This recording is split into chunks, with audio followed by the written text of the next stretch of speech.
नमस्कार दोस्तों, हाजिर हूँ एक बार फिर एक नए मुद्दे के साथ। कैसे हैं आप? और आज सर्दी बहुत है। मुझे लगता है कि आज रिकॉर्ड तोड़ सर्दी है और सबसे ठंडा मौसम। अपना ख्याल रखिएगा। बहरहाल मैं अब मुद्दे की तरफ आता हूँ। दोस्तों, हम अक्सर पाकिस्तान की बात करते हैं, चाइना की बात करते हैं, टर्की की बात करते हैं और ये 3 ऐसे देश हैं जो कि हमारे दुश्मन जो दुश्मन होते हैं ना, हमारे जो दुश्मन हैं, दुश्मन उन उन देशों में ये शामिल है। और इस वक्त जो मैं आपको बताने जा रहा हूं वो आप नोट करके रखिएगा कि नेपाल नेपाल वैसे तो हमारे मित्र देशों की सूची में है, लेकिन नेपाल बहुत ही गहरे आर्थिक संकट में अब फंसने जा रहा है। नेपाल की वही हालत हो सकती है आने वाले दिनों में जो आपने देखी होगी श्रीलंका की, जो आपने देखी होगी पाकिस्तान की और जो आपने देखी होगी मसलन ईरान की, म्यांमार की।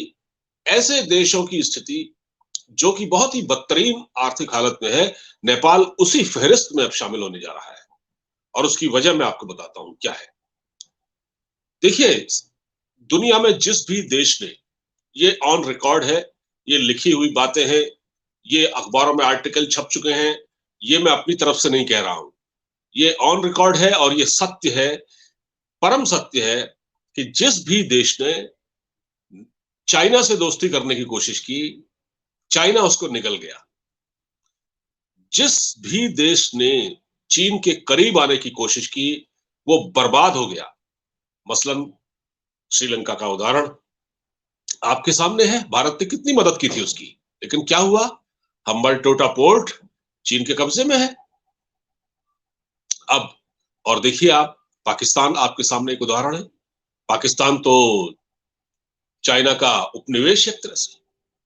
मतलब आज मैं आपको बताता हूं कि पाकिस्तान में हर तीसरा व्यक्ति जो सड़क पर चलता है, चाहे वो लाहौर हो, कराची हो, इस्लामाबाद हो, रावलपिंडी हो, हर तीसरा शख्स सड़क पर घूमने वाला चाइनीज है।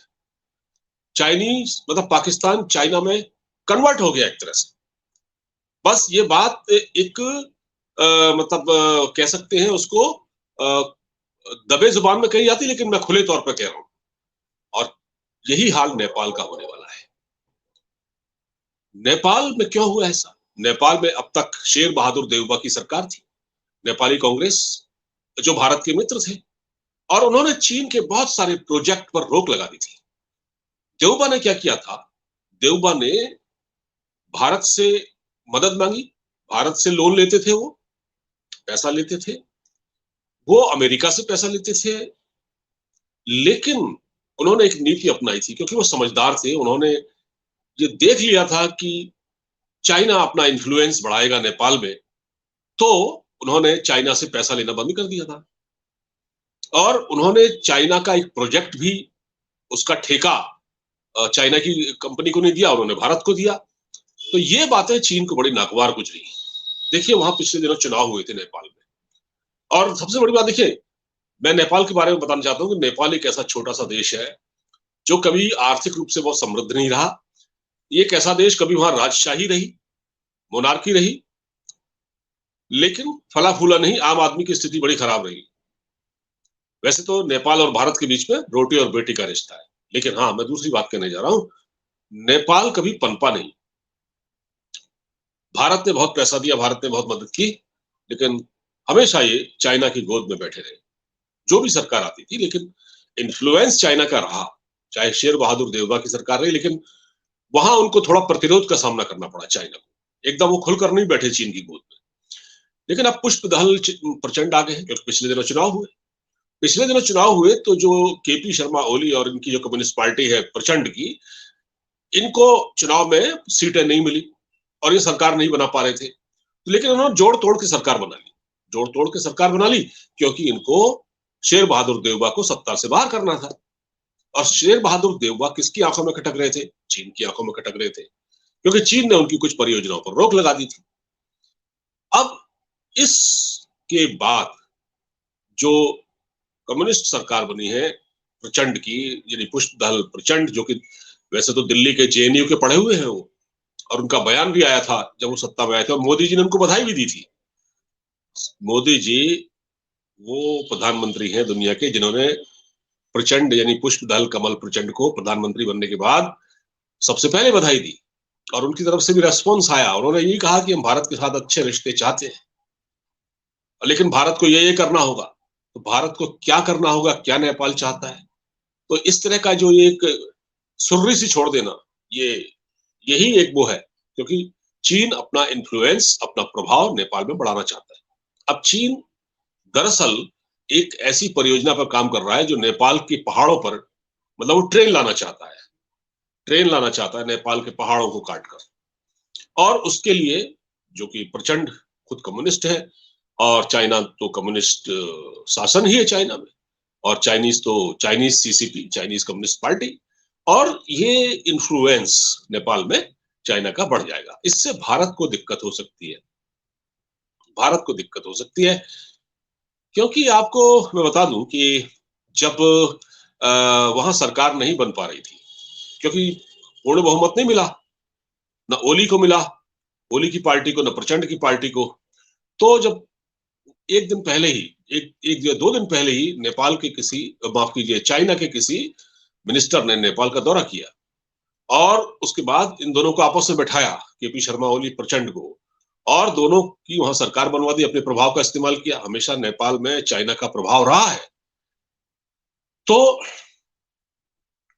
अब क्योंकि सरकार वहां बन गई है, तो चाइना का प्रभाव बढ़ेगा, और चाइना नेपाल की कई एकड़ जमीन पर कब्जा कर चुका है। तो भारत के लिए ये एक तरह से शुभ संकेत तो नहीं कहा जा सकता, शुभ संकेत नहीं कहा जा सकता, लेकिन नेपाल अब बुरी स्थिति में क्यों आ रहा है मैं बताता हूँ आपको। नेपाल इसलिए, जो मैं शुरुआत करने वाला था वही था, नेपाल बुरी स्थिति में इसलिए आने वाला है कि नेपाल पर एफएटीएफ का डंडा चल गया है, यानी कि टर्की को भारत ने निपटाया, टर्की ग्रे लिस्ट में है। इसी तरह से आज ईरान ब्लैक लिस्ट में है, म्यांमार ब्लैक लिस्ट में है, उत्तर कोरिया ब्लैक लिस्ट में है।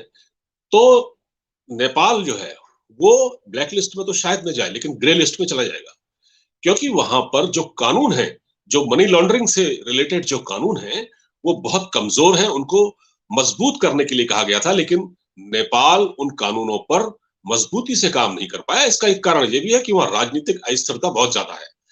अभी शेर बहादुर देवबा की सरकार को ज्यादा वक्त नहीं हुआ था, फिर ये प्रचंड आ गया, तो चूंकि सत्ता परिवर्तन वहां होता रहा, उथल पुथल मची रहती है, तो वो अपने कानूनों पर काम नहीं कर पा रहे। तो कुछ कानून ऐसे, कोई 15 कानून ऐसे हैं जिन पर काम करने की जरूरत है। तो एफएटीएफ की एक जो एशिया पैसिफिक की टीम है, पिछले दिनों वो नेपाल गई थी, और नेपाल में उसने जाकर देखा और जायजा लिया, तो संतोषजनक नहीं पाया स्थिति को। तो वहां टेरर फाइनेंसिंग और टेरर फंडिंग, अब देखिए जो काम अब तक पाकिस्तान में होता था, अभी फिलहाल तो पाकिस्तान ग्रे लिस्ट से बाहर निकल गया है, और नेपाल भी ग्रे लिस्ट में था, रह चुका है, इससे पहले 2014 में ही बाहर आया। तो एक बार फिर से ग्रे लिस्ट में जाने का अंदेशा हो गया है, क्योंकि चाइना से दोस्ती बढ़ी इधर, क्योंकि एफएटीएफ की ग्रे लिस्ट में डालना न डालना ये तो अमेरिका भी करता है ना, अमेरिका अपने प्रभाव का इस्तेमाल यहां करता है, क्योंकि चाइना नेपाल में जो चाइना के समर्थन, चाइना की सपोर्ट से, यानी मोरल सपोर्ट से जो गवर्नमेंट बनी है, ओली और प्रचंड, ये दोनों ने हाथ मिलाया, ये अमेरिका को रास नहीं आ रहा है, क्योंकि जाहिर है जब चाइना का इन्फ्लुएंस नेपाल में बढ़ेगा तो अमेरिका का कम होगा। तो अमेरिका ने अब एक तरह से ये हो रहा है कि अब बहुत ये पूरी संभावना है कि नेपाल एफएटीएफ की ग्रे लिस्ट में चला जाएगा। तो एफएटीएफ की ग्रे लिस्ट में जाने का अंजाम क्या होता है? एफएटीएफ की ग्रे लिस्ट में जाने का अंजाम होता है पाकिस्तान में, पाकिस्तान जैसी हालत हो जाना। अब पाकिस्तान की स्थिति क्या है? तबाह बर्बाद है, रुपए की कोई कीमत नहीं है, लोग भूखे मर रहे हैं, खाने को अनाज नहीं है, विदेशों से गेहूं मंगवा रहे हैं। एक एग्रीकल्चरल कंट्री जिसके वहां की इतनी फर्टाइल जमीन है, वो रूस से गेहूं मंगा रहा है, यूक्रेन से गेहूं मंगा रहा है, कुछ नहीं है, पाकिस्तान बर्बाद हो गया, वहां भी पॉलिटिकल इंस्टेबिलिटी है। तो नेपाल भी बिल्कुल पाकिस्तान वाले ही रास्ते पर चल पड़ा है, और ये नेपाल का दुर्भाग्य है। ये नेपाल का दुर्भाग्य है। भारत की सद्भावना हमेशा नेपाल के साथ रही है, लेकिन अगर नेपाल ग्रे लिस्ट में जाता है तो ये समझ लीजिए नेपाल का बुरा हाल होने वाला है। लेकिन फिर एक बार सवाल वही उठता है कि कमजोर राष्ट्र होने के एक नुकसान ये है कि जैसे चाइना, माफ कीजिए, श्रीलंका कमजोर था, चाइना की गोद में आके बैठ जाता था। भारत ने बहुत मदद की श्रीलंका की, लेकिन श्रीलंका ने गद्दारी की भारत के साथ, उसको सजा मिली, और नेपाल को भी अब ये सजा मिलने वाली है। नेपाल के साथ भारत के रिश्ते अच्छे हैं, मैं ये नहीं कहूंगा खराब है। हमारे बहुत सारे प्रोजेक्ट वहां चल रहे हैं, हाइड्रो पावर प्रोजेक्ट चल रहे हैं। भारत नेपाल से कोई पैसा नहीं लेता। नेपाल बिजली पैदा करता है तो वो उसके लिए भारत ने उसका कोई भारत से कोई उसका ऐसा रिलेशन नहीं है कि जैसे चाइना करता है ना। चाइना पैसा लगाता है और फिर सूद के साथ वसूलता है, तो भारत के साथ तो ऐसा नहीं है। भारत ने बहुत काम किया है नेपाल में, और देखिए कितना ये एहसान फरामोशी है। जब इसकी सरकार आई थी केपी शर्मा ओली की, तो वो बिल्कुल चीन का माउथ पीस बन गया और उसने भारत के खिलाफ बोलना शुरू कर दिया कि साहब हम ये इलाका हमारा है, ये लिम्पिया धुरा से लेकर और पूरा वो पिथौरागढ़ का जो इलाका है वहां पर कुछ एरियाज उन्होंने कहा कि नहीं ये हमारे हैं, आपने उस पर कब्जा कर लिया। चीन की भाषा बोल रहे थे। फिर उनकी सरकार गई, फिर देउबा की सरकार आई, नेपाली कांग्रेस की सरकार, लेकिन वो भी टिक नहीं पाई। वो गई तो फिर ये कम्युनिस्ट सरकार वहां बैठ गई आके। तो नेपाल एक घनघोर आर्थिक संकट में फंसने वाला है। टर्की की तरह, पाकिस्तान की तरह ये देश भी अब इसका कोई भविष्य नहीं है। भारत कितनी मदद करेगा इनको? भारत करता भी है तो अगले ही दिन ये नेपाल चाइना की गोद में जाके बैठ जाते हैं। अब भारत सरकार को सोचना है कि वो नेपाल को मदद करते हैं या नहीं। अगर ऐसी स्थिति आती है, अगर वो ग्रे लिस्ट में जाता है, जैसा कि टेरर फाइनेंसिंग और टेरर फंडिंग का जो आरोप लगाया है और जिस तरह से उन्होंने अपने कानूनों पर काम नहीं किया, उससे वहां पर आतंकी गतिविधियां बढ़ेंगी, आईएसआई का रोल बढ़ेगा। पाकिस्तान तो यही चाहता है। फिलहाल इस बातचीत में इतना ही। वीडियो को ज्यादा से ज्यादा शेयर कीजिएगा, और हम चाहते हैं कि नेपाल सरकार को भगवान सद्बुद्धि दे। जय हिंद।